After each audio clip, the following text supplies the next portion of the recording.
Geldi dedi ki bəs ameliyat dedik.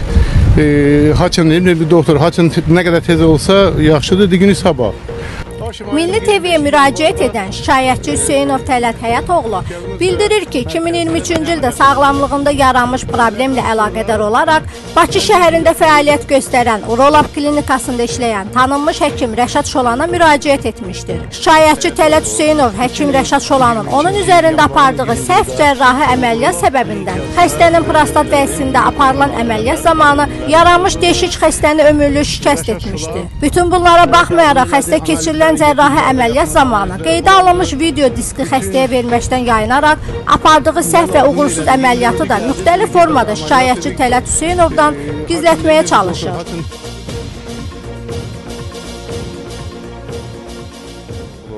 ...2023-cü il yanvarın 21-də bu Urolab klinikasına müraciət elədim. Yırtıqla əlaqədar problemlərim olurdu.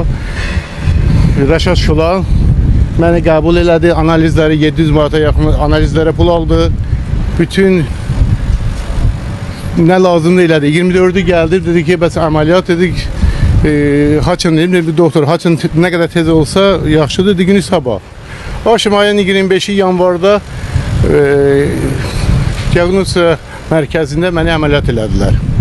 Əməliyyatdan sonra ben bir gün yatmalıydım, 4 gün yastırıb. Bu bütün işlerimi gizledirmiş. Kim? Rəşad Şolan. Bir kateter bir gün qalmalıymış, 14 gün saxladı. Bütün həyatımı məhv eləyirmiş, gizledirmiş bu insan. Yəni qarazlı şəkildə yoxsa? Bilmirik nə ilə. Əgər mənə gələn məlumata görə Mahir adlı adam mənlə yanaşı əməliyyat olundular. O xərçəng idi, o getdi rəhmətə. Onda da yırtı vardı. Prostat xərçəngi varmış. Onunla məni səhv salıb. Mən isə yırtıqla girmişdim əməliyyata. Əməliyyatdan sonra necə əməliyyatda səhv salıb? sənədləri səhv salıb, xəstələri səhv salıb. Mənim sənədlərim var. Bəli. 6 dənə Sənədlə, sizin ambulator sənədlə başa... Bəli.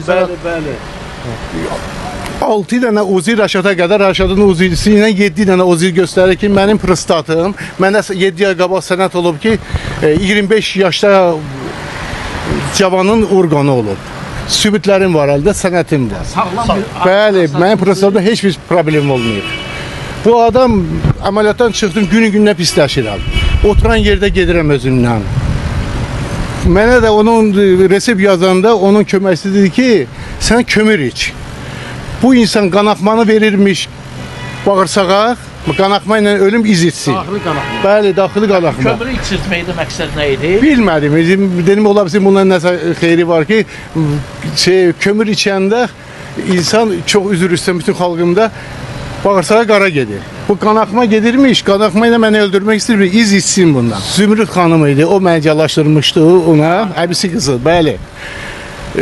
Ondan sonra başıma oyunlar gəldim, 2-10 dəqiqə qalmış, 3-10 dəqiqə işləmiş, xəstələr qurtarır. Mən girirəm, deyir gözlə, 10 dəqiqə gözlədim. 10 dəqiqədən sonra yenə qapını döyürəm, yenə deyir gözlə. Yarısında yenə qapını döyürəm, deyir gözlə. Axır çırptım qapını, gəldi məni qucaqlamaq istədi, mən onu itələdim. Dedim, xeyr olaq. O şimdi 281 manatdan məndən aldı, dedi, səndə hər şey əladır, sən ürəyində problemim var. Buradan da çıxdım Medinstitut Cərrah Korpusuna qalib ürək həkimi. Mənim ürək həkimdir. Yoxladı, özü gəldi, yoxladı, dedi ki, tələsəndə heç bir ürəkdə problemin yoxdur. Ürəyin ərtlişdir vəziyyət. Rəy var o haqda. Necə? Rəy verilib ki, ürəyinizdə heç bir problem yoxdur. Yani, bu yaxınlarda bir baş həkimlə dilləşdim, onun tərəfini saxlayıb. Bu baş həkim mənə garanti vermişdi ikinci əməliyyatda. Adı baş həkimdir, araşdırıcı baş həkim deyil. Diski veriləcək, mənim disklərimi vermir bu adam. Səbəb nədir verməməkdə? Odur ki, o böyük bir cinayət edir. Bir Mahir adlı adamın sənətini mənə səhv salıb, o getdi rəhmətə, xərçəng xəstəliyinə. Əməliyyat diskinizi istəyirsiniz, Vermir. Məhkəmə də bir il... Nə vaxt istəyirsiniz, tələb edirsiniz? Düz həmin bir aydan sonra. Heç mənə epikirsi də verilmirdi. Bir il olacaq ki, 2 il olacaq. 2 il olacaq ki, sizin diskinizi vermir sizə. Xeyr, vermir. Məndə 2023-cü ilin yanvar ayında baş verən əməliyyatın bu günə qədər diskini ala bilməmisiniz. Bəli, dəfələrlə məhkəmə də ondan tələb edib, bu insan diski vermir. O diskdə böyük bir cinayət var. Hələ məndən əlavə burada Nədir? cinayət odur ki, məni öldürmək istəyib. Diz çıxsa cinayət üzə çıxacaq. Bilmir, səhv eləmişdi deyə izlisin ona atıb atmasın. İzi itirmək. İzi itirmək üçün. Siz əməliyyatı örtbasdır elədim. Bəli. Mənə 100% garanti verirəm. Öldürməyə çalışır. Bəli, diski verməsə mənim ölümüm, mənim başıma bir iş gəlsə Rəşad Şulan tərəfindən. Burada jurnalistdən gəldi, diski istədi, 102-ni çağırdılar. Biz də 102-ni çağırdı, onun işini qaldırdılar prokuraturaya. Orada polislər dedilər ki, belə həkim tutulmamalıdır, o asılmalıdır. Bugün səni bədbəxtlik, sabah bizi eləyəcək. verdi. Günlərin bir günə bir müddət keçdi. Bakı şəhər baş idarədə mənə zəng gəldi ki, sizi istəyirik.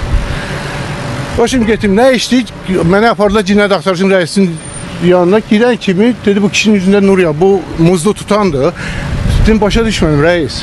Dedi Rəşad Şulan bizə şikayət edib ki, Tələt muzlu tutub məni öldürtmək istəyir.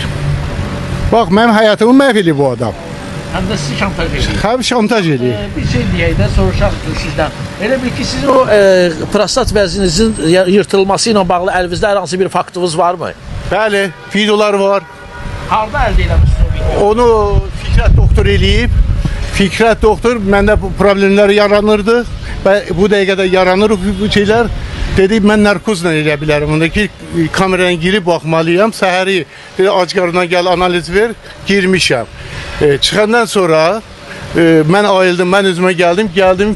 Fikrət doktor dedi ki, qardaş səni bədbəxt eləyiblər. Sənin həyatını məhv eləyiblər. Sənə dünyada əməliyyat yoxdur. Həmin məmləkət Vəzinin yırtığı ilə bağlı hər hansı bir əməliyyat yoxdur. yoxdur. O deşik ki var. Böyük bir cinayətdir. Bunu bütün orqanlar deyir bunu. Bütün orqanlar bunu deyir. Savadlı orqanlar. Rəşad Təkilər yox. Rəşad reklam olur televizorla. Rəşad savadsızın biridir.